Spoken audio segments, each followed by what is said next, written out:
ஆட்சியாளர்களும் இறந்தவர்களை புதைத்திருக்கிற இடங்களில் உறவினர்கள் அஞ்சலி செய்யட்டும் என்ற வகையில் தான் அவர்களுடைய அறிவிப்புகளும் இருந்தது.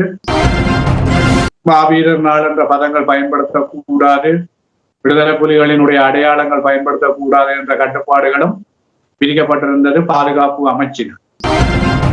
தமிழ் மக்கள் தங்களுடைய விடுதலை உணர்வில் இன்னும் பின்வாங்கவில்லை.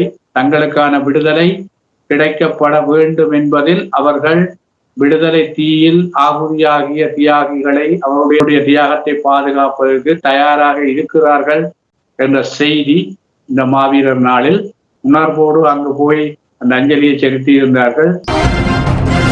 உண்மையில் இந்த தேர்தல் ஏற்பட்ட மாற்றம் என்பதை வைத்துக்கொண்டு தமிழ் மக்களினுடைய உணர்வுகள், தமிழ் மக்களுடைய அடிப்படை அபிலாசை மனநிலைகள் மாறிவிட்டது என்று யாரும் தப்பு கணக்கு போடக்கூடாது என்பதை பதிலாக சொல்லுகிற வகையில் தான் இந்த மாவீரர் அனுஷ்டிப்பு நாளினுடைய காட்சிகள் அவர்களுக்கு பதிலாக வழங்கி இருக்கிறது.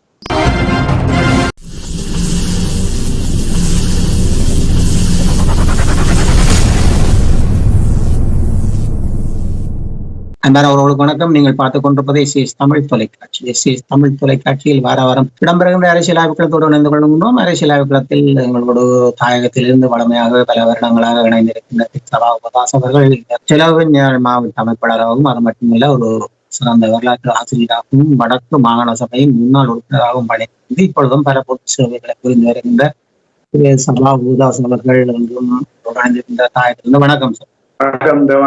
நல்லது.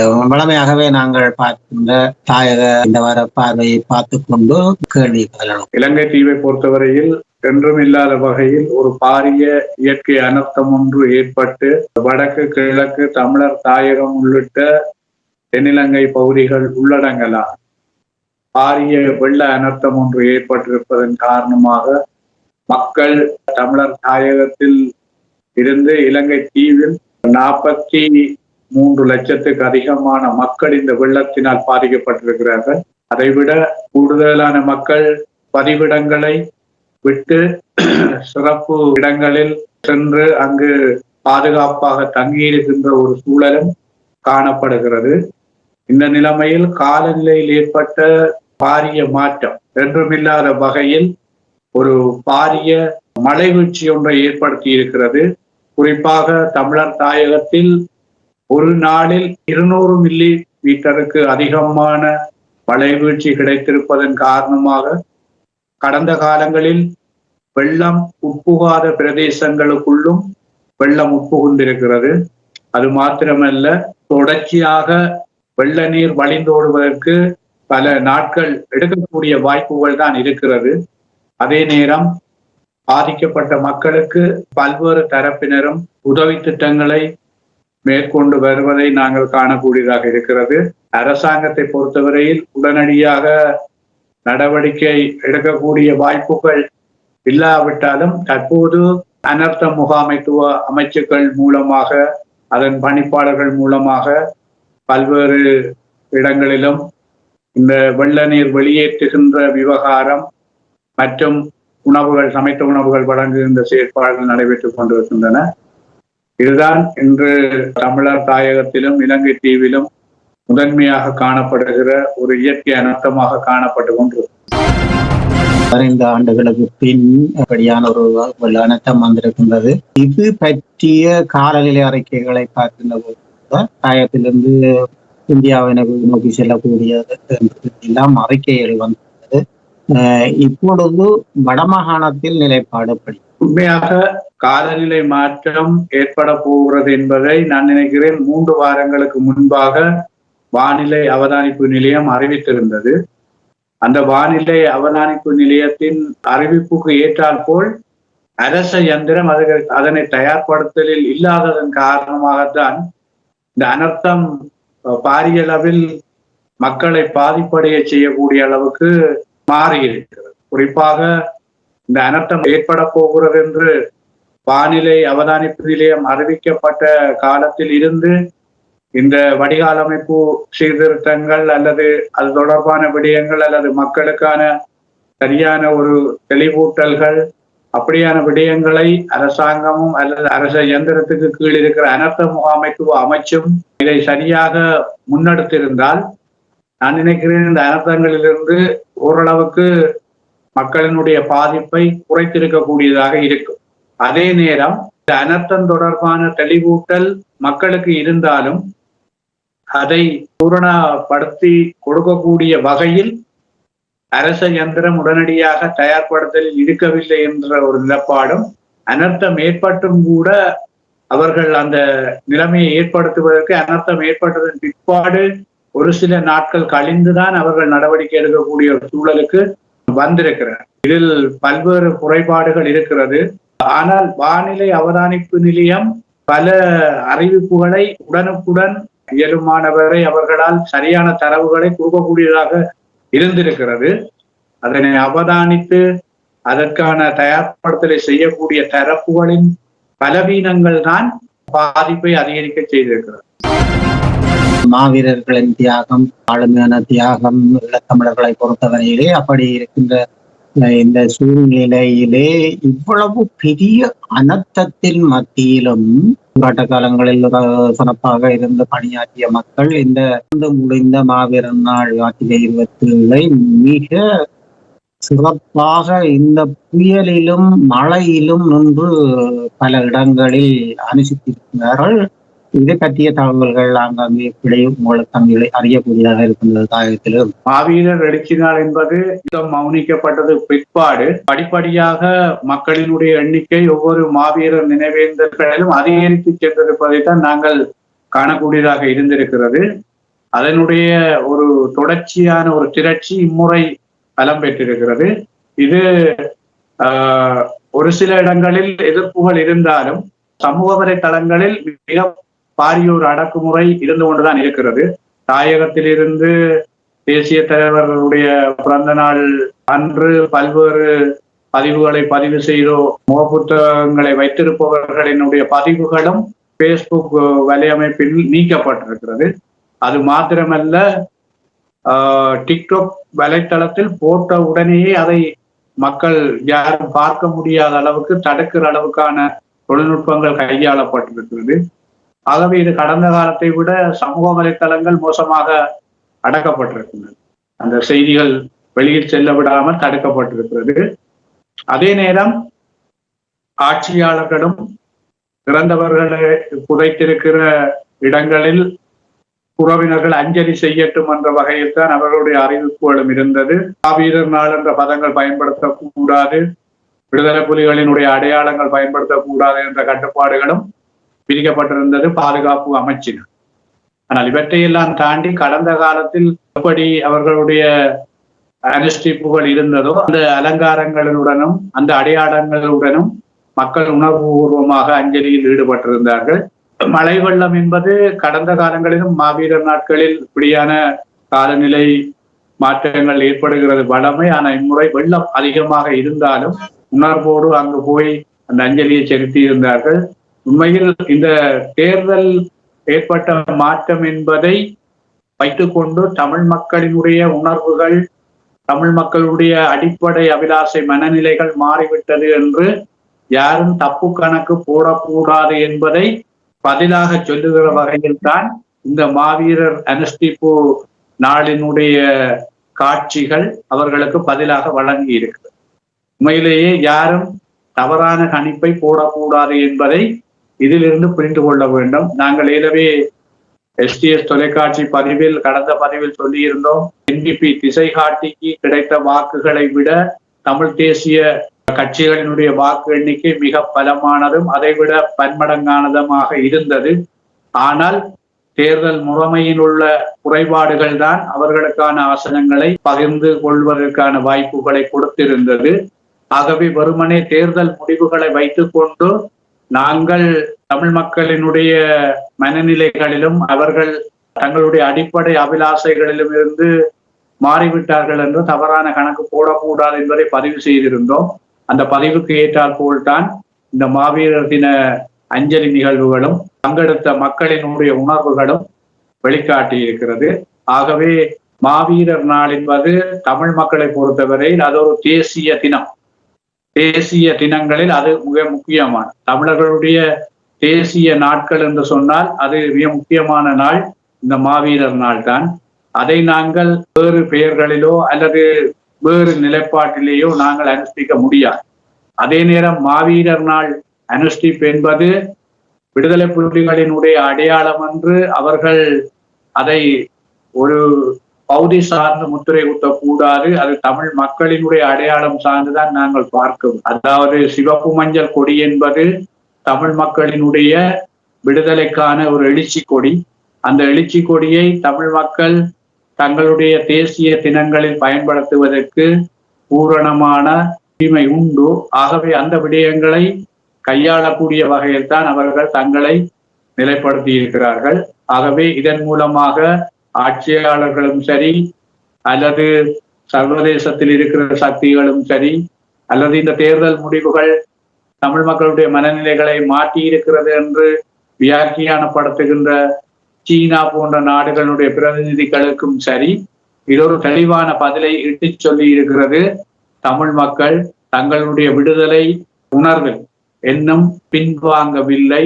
தங்களுக்கான விடுதலை கிடைக்கப்பட வேண்டும் என்பதில் அவர்கள் விடுதலை தீயில் ஆகுதியாகிய தியாகிகளை அவருடைய தியாகத்தை தொடர்ந்தும் பேணுவதற்கு அவர்களுடைய தியாகத்தை பாதுகாப்பதற்கு தயாராக இருக்கிறார்கள் என்ற செய்தி இந்த மாவீரர் நாளில் பாதிக்கப்பட்ட மக்களாலும் விடுதலையை வேண்டி நிற்கும் மக்களாலும் வாயால் சொல்லப்படாவிட்டாலும் குறியீடாக காட்டப்பட்டது. நீங்களும் ஒரு போராளியாக இருந்து பல விடயங்களை எங்களோடு இணைந்து பேசிக் கொண்டிருக்கின்றீர்கள். இந்த கேள்வியை நிச்சயமாக உங்களிடம் தான் கேட்க வேண்டிய ஒரு சூழ்நிலையும் இருக்கின்றது. புலம்பெயர் நாடுகளில் இப்பொழுது பார்க்கின்ற போது பலர் கதைக்கின்ற விடயங்கள் காதுகளில் எட்டுகின்றது. எப்படி என்று சொன்னால் இப்பொழுது வந்திருக்கின்ற அரசாங்கம் மாவீரர் நாளை ஒரு சிறப்பாக செய்வதற்கு அர்ப்பணிப்போடு பணியாற்றுகின்றது. இந்த தகவலை நீங்கள் ஒரு அரசியல் ஆய்வாளராக அது மட்டுமில்லாமல் ஒரு போராளியாக நீங்கள் இருந்து வந்திருக்கின்றீர்கள். உங்களுடைய உணர்வு பூர்வமான இவர்களுடைய சிந்தைக்கு நீங்கள் கூறக்கூடிய பதில் எப்படி இருக்கு? இந்த ஆட்சியாளர்கள் வந்து ஆட்சி பீடம் ஏறியதே எங்கள் மாவீரர் நாள் எழுச்சி நாள் ஆரம்ப நாளைத்தான் இவர்களுடைய பாராளுமன்றம் முதலாவது பாராளுமன்ற கூட்டத்தொடர் ஆரம்பமான. துரதிர்ஷ்டம் என்னவென்றால் இவர்கள் அந்த நாளை எப்படி அனுஷ்டிக்க விடப்போகிறார்கள் என்ற ஏக்கம்தான் பலர் மத்தியில் இருந்தது. இந்த என்பிபி அலையின் பின்னால் தடுமாறி திரண்டு போன ஒரு சில தரப்புகள் யோசித்தது என்னவென்றால் இது எப்படி நடக்க போகிறது, தடுத்து விட்டால் ஆபத்தாகிவிடும், தங்களுடைய எதிர்பார்ப்பு வீணா போயிடும் என்ற ஒரு நிலப்பாடுகள் எல்லாம் இருந்தது. அதே நேரம் சர்வதேசமும் கடந்த கால ஆட்சியாளர்கள் தடுத்த போது இல்லை நீங்கள் தடுக்கக்கூடாது, நினைவேந்தலை பாதிக்கப்பட்ட மக்கள் நினைவேந்துவதற்கு நீங்க விட வேண்டும் என்று பல தடவைகளில் அவர்கள் குறிப்பிட்டிருக்கிறார்கள். அது மாத்திரமல்ல, ஐக்கிய நாடுகள் மனித உரிமை பேரவை தீர்மானங்களிலும் அந்த விடயங்கள் உள்வாங்கப்பட்டிருக்கு. அப்படியான நினைவேந்தல்களை தடுக்கக்கூடாது என்று கடந்த காலங்களில் ஆட்சியாளர்களுக்கு எச்சரிக்கை செய்யப்பட்டிருக்கிறது. ஆகவே எல்லாவற்றையும் கருத்தில் கொண்டு அன்றகுமார் அரசாங்கம் ஏதாவது ஒரு வகையில் நல்லெண்ணத்தை வெளிப்படுத்தி விட வேண்டும் என்ற வகையில் தான் அவர்கள் ஒரு கட்டுப்பாடு ஒன்றை போட்டார்கள். விடுதலை புலிகளினுடைய அடையாளங்களை தவிர்த்து மாவீரர் என்ற சொற்கள் பிரயோகங்களை தவிர்த்து நீங்கள் இறந்தோருக்கு அஞ்சலி செய்யுங்கள் என்ற வகையில் தான் அவர்களுடைய பாதுகாப்பு அமைச்சு அறிவித்தல் விட்டிருந்தது.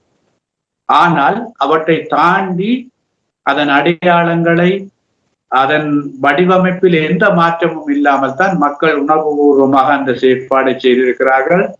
ஆகவே இதில் யாரும் அரசாங்கம் உளப்பூர்வமாக விட்டிருக்கிறது என்று சொல்லக்கூடிய வகையில் திருப்திகரமாக ஒரு விடயமும் இல்லை.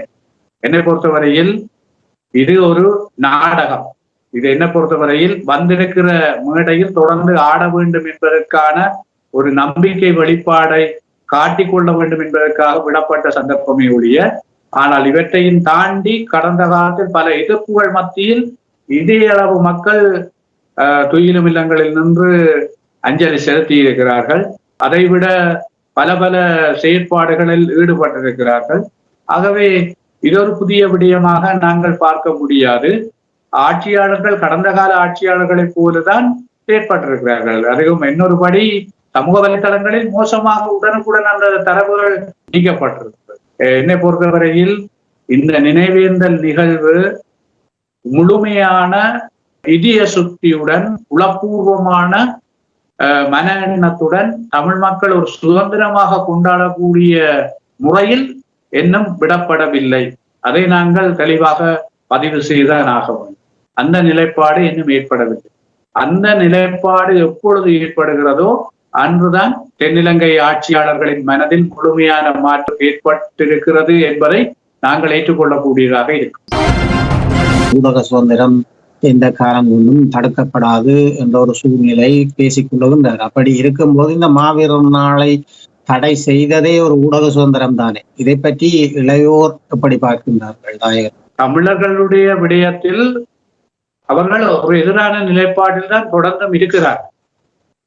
உதாரணத்துக்கு நாங்கள் இந்த மாவீரர் நாள் மேற்கொள்வதற்கான எப்படியான ஒரு கண்டிஷன் நிபந்தனையை போட்டார்களோ அதே போலதான் அவர்கள் உள்ளக பொறிமுறையில் தான் தீர்வு காண்போம் என்று சொல்லிக் கொண்டிருக்கிறார்கள். ஆகவே அது தமிழ் மக்கள் நிராகரித்த ஒரு விடயம். உள்ளக பொறிமுறையில் அதாவது தீர்வு என்பது ஒரு காலமும் நியாயமான தீர்வு பாதிக்கப்பட்ட மக்களுக்கு கிடைக்காது என்பது எல்லோருக்கும் தெரியும். ஆகவே அதனால்தான் பாதிக்கப்பட்ட மக்கள் தொடர்ச்சியாக ஒரு சர்வதேச நியாயாதிக்கத்திற்குள்ளால தங்களுக்கு நீதி கிடைக்கும் என்று சர்வதேச குற்றவியல் நீதிமன்றத்துக்கு கேட்டுக்கொண்டிருக்கிறார். ஆகவே இந்த நிலப்பாட்டில கூட இந்த வந்திருக்கிற ஆட்சியாளர்கள் கடந்த கால ஆட்சியாளர்களின் மன எண்ணத்தோடு தான் இருக்கிறது. அவை கடந்த கால ஆட்சியாளர்களின் மன எண்ணத்துக்குள் தான் தமிழர்களை கையாள முயற்சிக்க போகிறார்கள் என்றால் என்னை பொறுத்தவரையில் இந்த நாடு முன்னோக்கி செல்வதற்கு எந்த விதமான வாய்ப்பும் இல்லை. அதாவது இப்போதைய ஆட்சியாளர்கள் சொல்வது போல தங்களுக்குத்தான் மக்கள் முழுமையான அங்கீகாரத்தை தந்திருக்கிறார்கள், தாங்கள் சாதகமான மாற்றங்களை ஏற்படுத்துவோம் என்று சொல்கிறார்கள். இப்ப இவர்களுக்கு கிடைத்த 3/2 பெரும்பான்மை தான் கோட்டபாயாவுக்கும் கிடைச்சிருந்தது. ஆனால் ஜனாதிபதி தேர்தலை இவரை விட அன்றகுமார உண்மையில் 50% பெற்றுக் கொள்ளவில்லை. 67 லட்சம் வாக்குகளை பெற்ற ஒரு கூடுதலான வாக்குகளை பெற்ற ஒரு ஜனாதிபதியாக கோட்டாபயா தான் வெற்றி பெற்றிருந்தார். ஆகவே கடந்த காலத்தில் இதைவிட வெற்றிகள் பல ராஜபக்ச குடும்பம் குவித்திருந்தது. நாட்டுக்குள் எல்லா மக்களையும் வெல்ல முடியாமல் போனதுக்கான காரணம் தமிழ் மக்களுடைய பிரச்சனைகளை தீர்த்து சரியான முறையில் அவர்களால் ஆட்சியை கொண்டு செல்ல முடியாமல் போனது. தமிழ் மக்களுடைய பிரச்சனைகளை முடித்து ஒரு சரியான முறையில் மஹிந்த ராஜபக்ச நாட்டை பார்த்திருப்பாராக இருந்திருந்தால் நான் நினைக்கிறேன் இன்றைக்கும் மஹிந்த ராஜபக்ச தான் ஜனாதிபதியாக இருந்திருப்பார். ஏனென்றால் அப்படியான ஒரு நிலைப்பாடு தொடர்ந்தும் தமிழ் மக்கள் கூட நிராகரிக்காமல் பாதுகாத்திருப்பார்கள் அவர்கள்.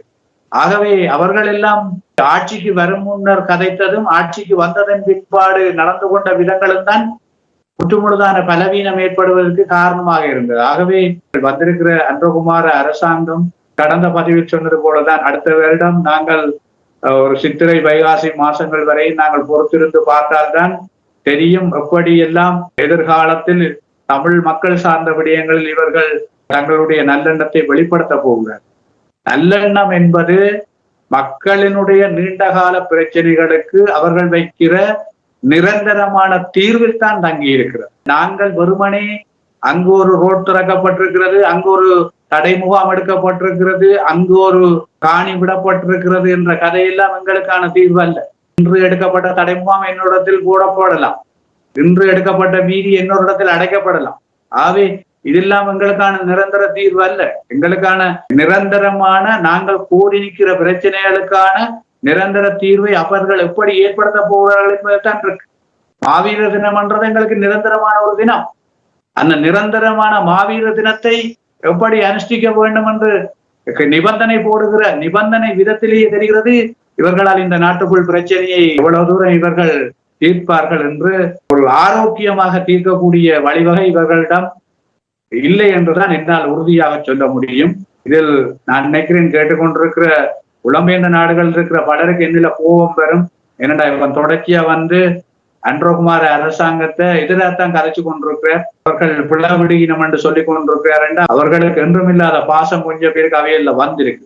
என்ன காரணம்னு தெரியல.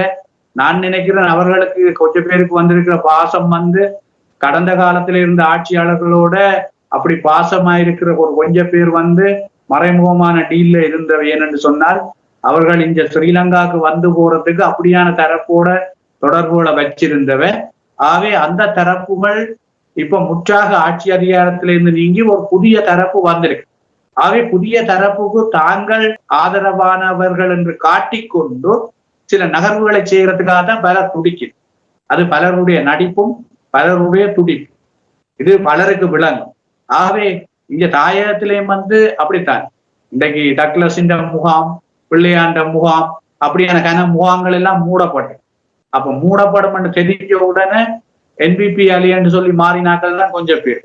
அது இங்கேயும் அப்படித்தான் நிலவரங்கள் இருந்து கொண்டிருக்கு. எங்களை பொறுத்தவரையில இது முகாங்கள் மாறி இருக்க ஒழிய, ஆனால் தேசியத்துக்கான பலமான வாக்குன்றது, பலமான ஆதரவுன்றது தமிழ் மக்கள் மத்தியில இருந்து கொண்டுதான் இருக்கு.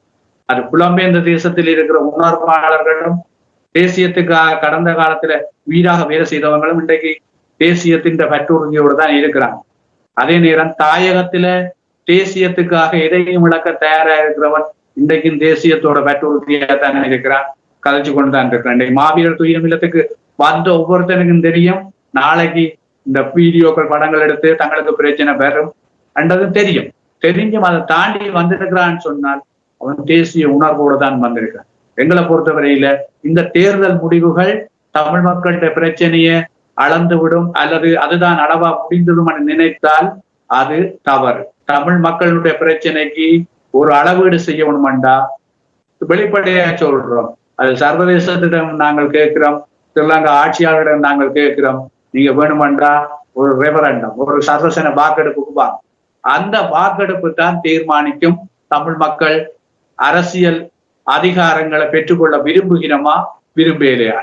அப்படியான ஒரு அளவீட்டுக்கு நாங்கள் வரும் வரைக்கும் இப்படியான தேர்தல் முடிவுகளை வச்சுக்கொண்டு நாங்கள் தமிழ் மக்கள் சோரம் போய்த்தினம் அல்லது தமிழ் மக்கள் இனி பிரச்சனைகளை எல்லாம் விட்டுட்டு சிங்கள மக்களோட சிங்கள ஆட்சியாளரோட கைகோக்க போயிடும் என்ற கதைகள் எல்லாத்தையும் விட்டுருங்கோ, அது எல்லாத்தையும் விடுங்கோ. அது இல்லாம தவறு. அது இந்த தேர்தலில் எப்படி ஒரு மாற்றம் இன்னொரு தேர்தலில் அதற்கு எதிரான மாற்றம் பெறும். ஆகவே இது தமிழ் மக்களிட நிரந்தர பிரச்சனைக்கு இந்த தேர்தல்கள் முடிவல்ல. ஆகவே தமிழ் மக்களுடைய நிரந்தர தீர்வுக்கும் தமிழ் மக்களுடைய நீண்டகால பிரச்சனைக்கும் நீங்க முடிவெடுக்க வேணும் என்றால் நீங்க இதய சுத்தியோட ஒரு சர்வசன வாக்கெடுப்புக்கு வாங்கும். அதுதான் இறுதி வழி, வேற ஒரு வழியும் இல்லை. அப்படி ஒரு சர்வசன வாக்கெடுப்பு வருதுன்னு சொன்னால் அதுக்கு ஒரு மூன்றாம் தரப்பு அல்லது ஸ்ரீலங்கா இப்ப இருக்கிற ஆட்சியாளர்களோ மத்தியஸ்தம் வைக்க தயார் என்று சொன்னா, அதை ஏற்றுக்கொள்ள தயார் என்று சொன்னால் தமிழ் மக்கள் அதற்கான உறுதியான முடிவை கட்டாயம் காட்டுவது. அது எந்த மாற்று கருத்தும் இல்லை. நாங்கள் இருக்கிற காலத்துக்குள்ள அப்படி ஒரு முடிவுக்கு அரசாங்கம் பெறும் என்றால், நாங்கள் அப்படி ஒரு சர்வசன வாக்கெடுப்பு நடக்கும் என்றால் தமிழர் தாயகத்தில புலம்பெயர்ந்த மக்களையும் நாங்கள் அழைச்சு ஒரு சரியான ஒரு பலமான வெற்றியை எங்களாலே எடுக்க அதை நாங்கள் உறுதியா சொல்றோம். ஆகவே என்பிபி அலை என்று சொல்லி சந்தர்ப்பவாத அரசியலுக்கு முகாங்கள் மாறுகிற தரப்புகளை பற்றி என்ன பொறுத்தவரையில நாங்கள் பெருசா கருத்தில் கொள்ள தேவை. இது காலங்காலமா எப்படி முகாம் மாறுற தரப்புகள் இருக்கத்தான் செய்யும். அதை தாண்டித்தான் விடுதலையை பெறவும். உலக வரலாற்றில நடந்த எத்தனையோ விடுதலை போராட்டங்கள், எத்தனையோ நாடுகள்ல நடந்த பெரிய போர்கள் எல்லாவற்றிலையும் இப்படி முகாம் மாறுற ஒரு சில தரப்புகள் இருந்து கொண்டுதான் இருந்திருக்கு. அதுக்கு வரலாறுக்கான பாடங்களை கற்றுக் கொடுத்துருக்கு. ஆகவே எங்களை பொறுத்தவரையில இவர்கள் இதய சுத்தியோட வரையில என்றதை நாங்க பதிவு செய்வோம்.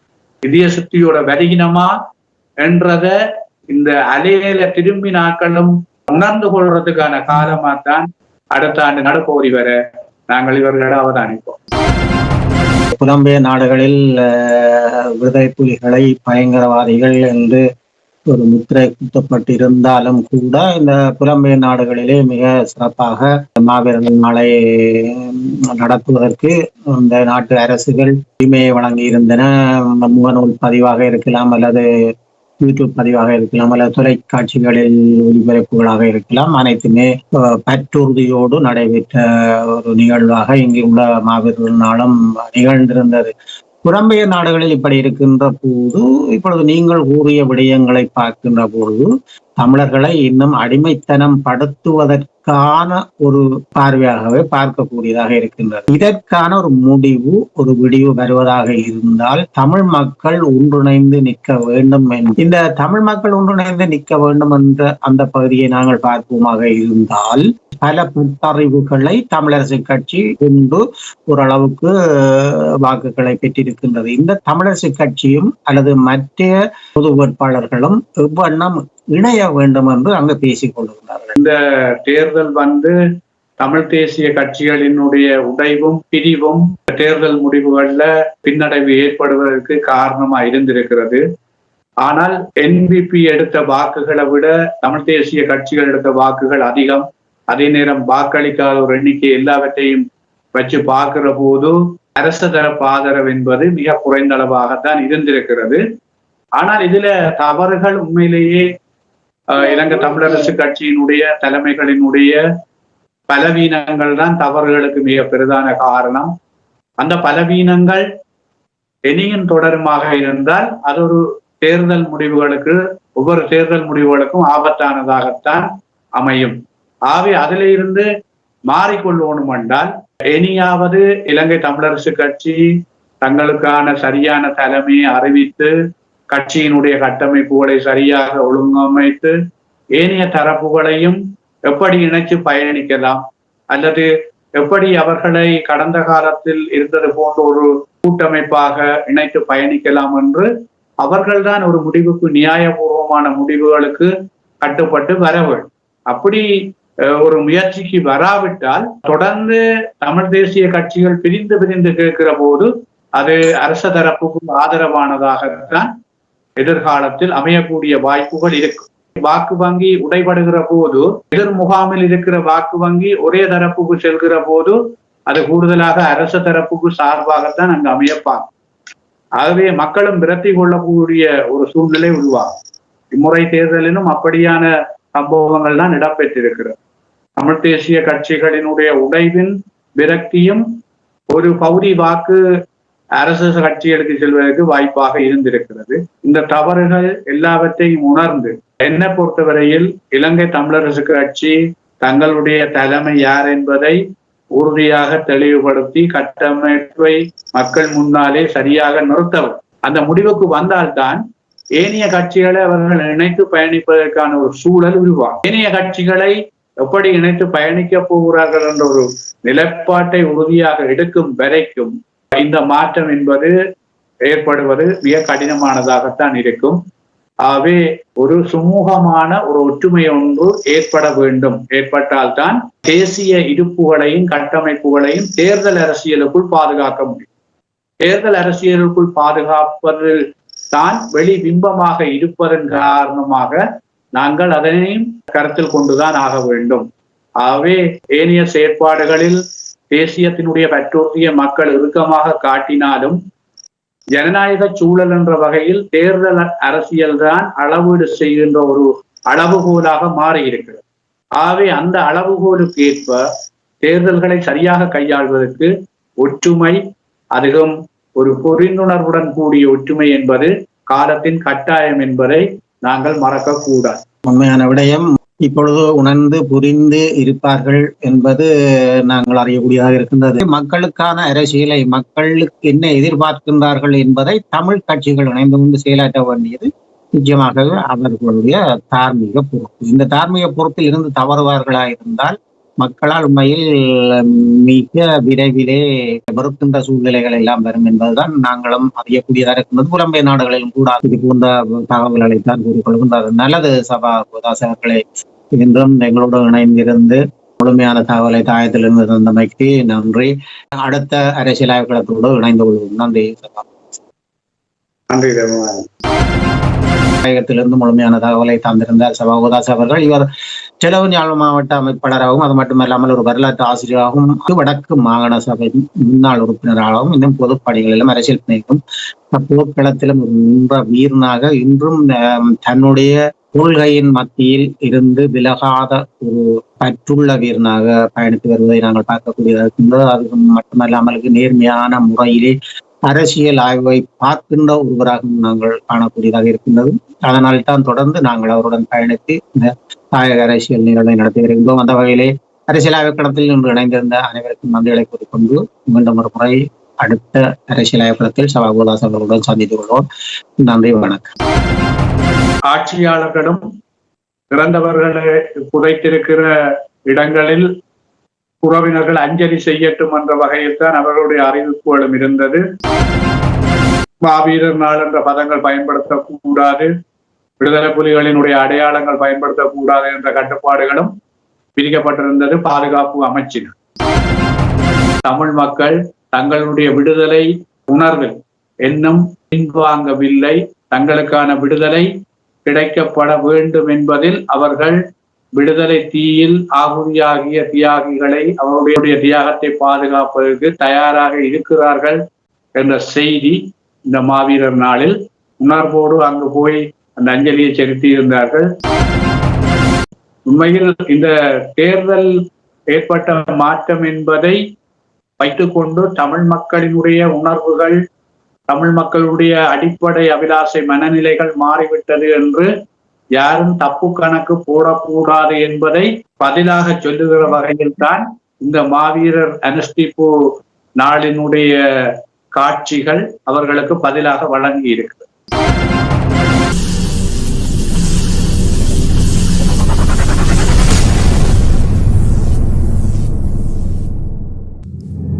அரசியல் ஆய்வுக்களம் உண்மையோடு தமிழர்களின் உரிமை காக்க உரசிவிடும் தீக்குச்சி என தன்னை நிலைநிறுத்தி தமிழரின் அரசியல் பேசும் களமாக உங்களை தேடி வருகிறது அரசியல் ஆய்வுக்களம். அரசியல் ஆய்வுக்களம்.